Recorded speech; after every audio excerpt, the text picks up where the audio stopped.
गरुडगमन तव चरणकमलमिह मनसि लसतु मम नित्यम् गरुडगमन तव चरणकमलमिह मनसि लसतु मम नित्यम् मनसि लसतु मम नित्यं मम तापमपाकुरु देवा मम पापमपाकुरु देवा मम तापमपाकुरु देवा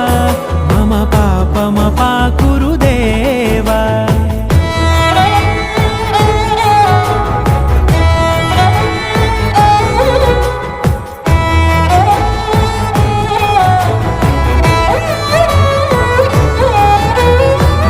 जनयन विधि नमुचिहरण मुख विबुध विनुत पद पद्मा जल जनयन विधि नमुचिहरण मुख विबुध विनुत पद पद्मा विबुध विनुत पद पद्मा।